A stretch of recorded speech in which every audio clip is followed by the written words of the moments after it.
Eu, Jane Ferreira, integrante do Grupo 3, iremos abordar sobre o programa Futurice. Então, para que possamos entender o momento de tentativa de implantação da PL número 3076/2020, o Futurice, se faz necessária uma breve revisão histórica. Assim, retornemos ao início, em novembro de 1989, mês em que os economistas liberais latino-americanos, funcionários do Fundo Monetário Internacional, FMI, o Banco Mundial e o governo norte-americano reuniram-se por convocação do Institute for International Economics, entidade de caráter privativo, para discutir medidas econômicas que posteriormente incidiriam em reforma de Estado em mais de 60 países. Tal reunião ficou conhecida como Consenso de Washington.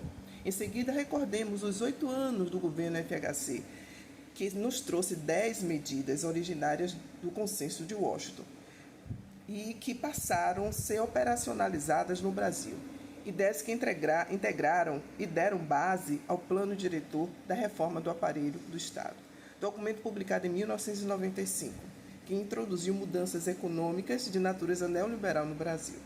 Por exemplo, em 29 de dezembro de 2000, foi instaurada a Lei 10.168, que estabeleceu o programa de estímulo à interação universidade e empresa para o apoio à inovação. Em 7 de setembro de 2001, por meio da Lei 10.260, foi disposto o Fundo de Financiamento do Estudante do Ensino Superior, o FIES. Já nos transportando agora para o governo Lula 1 e 2, em que fortaleceu políticas focais como o FIES e o ProUni, práticas correntes de um governo marcado pelo populismo e por conciliações, fato que pode ser observado em 26 de maio de 2010, em seu discurso sobre o Marco Consenso Universidade, Governo e Empresa, na 4ª Conferência de Ciência, Tecnologia e Inovação, prometendo, abre aspas, a autonomia universitária, fecha aspas. E como final dessa revisão histórica, buscamos estabelecer uma relação entre Estado e política educacional, no contexto após o 31 de agosto de 2016, em que Dilma Rousseff perdeu o cargo de presidente da República, após 3 meses de tramitação no processo de impeachment iniciado no Senado. Então, o vice-presidente Michel Temer, em seu mandato de 2016 a 2018, assumiu inteiramente a presidência. E ele retoma intensamente as medidas da reforma do aparelho do Estado, como resgate de políticas de privatização, redução de investimentos sociais e cortes de gastos públicos pela PEC 55 de 2016. Pelo esses cortes de, abre aspas, gastos, fecha aspas, anunciado por Michel Temer, o campo de educação superior foi um dos mais afetados, cuja realidade científico-acadêmica brasileira voltou a índices de dispêndio em relação a 2007. E eu fico como? Antes da UFBA e ao ingressar na universidade, entre os anos 2006 e 2021, como mulher negra, mãe, solo de 2 estudantes, ajudando a criar uma neta com renda de salário mínimo e cotista, fico aonde? Respondo com um trecho da música Canção de Sal, de Milton Nascimento. Trabalhando o sal, é amor, o suor que me sai, vou viver cantando o dia tão quente que faz. Homem, ver criança buscando coxinhas no mar, trabalhando o dia inteiro para a vida de gente levar. Trabalho o sal, para ver mulher se vestir e ao chegar em casa, encontrar a família feliz. Filho, vim da escola. Problema maior? Estudar. Que é para não ter meu trabalho e vida de gente levar. Nesse contexto, o problema maior, que é o de estudar, ou melhor, de ter acesso ou a possibilidade de permanência e educação de qualidade para a vida de gente levar no Brasil, Silvio Fargoni, na sua obra 2020, explica que o país é de dimensões continentais, com profundas desigualdades regionais, de renda, de acesso e bens culturais, entre muitas outras desigualdades típicas do capitalismo. Entendemos que o problema maior de estudar tem profundas ligações com a configuração do Estado brasileiro e, consequentemente, com a política educacional, que foi traçada a partir dessa configuração.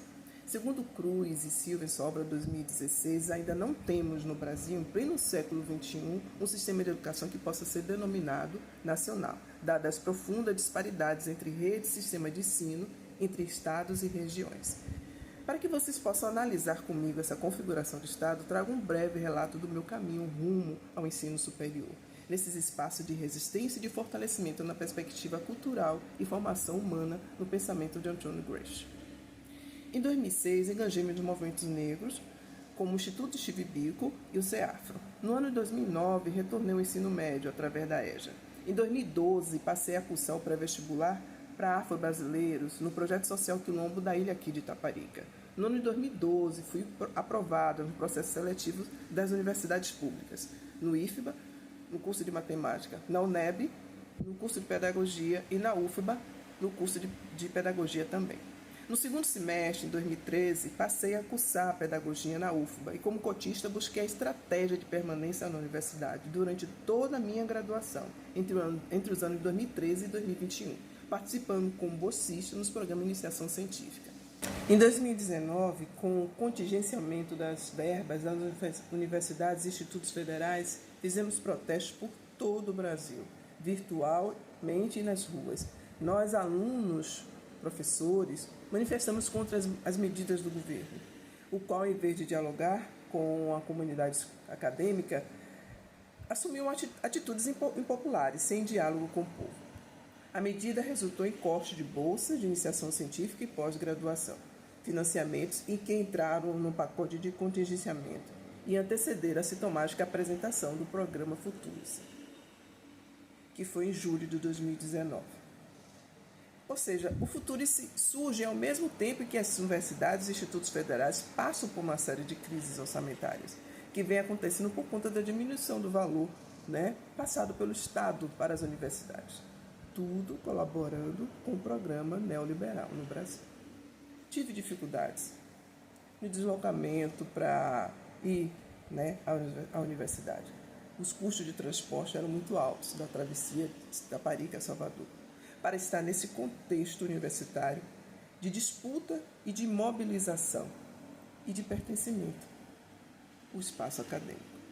Segundo Tenório e Reis, na sua obra 2007, abre aspas, após o ingresso da universidade, apresenta-se a questão da permanência tanto ao nível material, subsistência, quanto ao nível simbólico. Refletir acerca da ideia de permanência na universidade, entende-se que o estudante cotista, como o jovem ou a jovem, negro, negra, mãe solo, de dois adolescentes como eu, que precisava garantir a permanência na universidade, tendo que lidar com questões tais como a preparação insuficiente na escola, referente à escola básica, a falta de recursos materiais e a discriminação racial, e que pese o fato de que muitos cursos, com a presença de negros, mesmo após o sistema de cotas, ainda é muito pequena. Nesse contexto, entram em cena as estratégias e articulações. A partir dessa reconstituição de tentativa de sentimento de pertencimento às minhas raízes, a uma cultura cuja história é parte de exclusão e de direitos sociais, em que vive parte da população no Brasil, historicamente e especificamente mães negras solos como eu, a minha trajetória rumo à universidade mostra a negação e a desconstrução e possibilidades das políticas de ações afirmativas. Então, por fim, deixo para as minhas colegas e o colega apontarem os pontos básicos sobre o programa Futuros, do ponto de vista de seu fundamento econômico-político e bem como o que sustenta e as consequências funcionais para as universidades. Tá? Agradeço a escuta atenta de todas, todos e todos.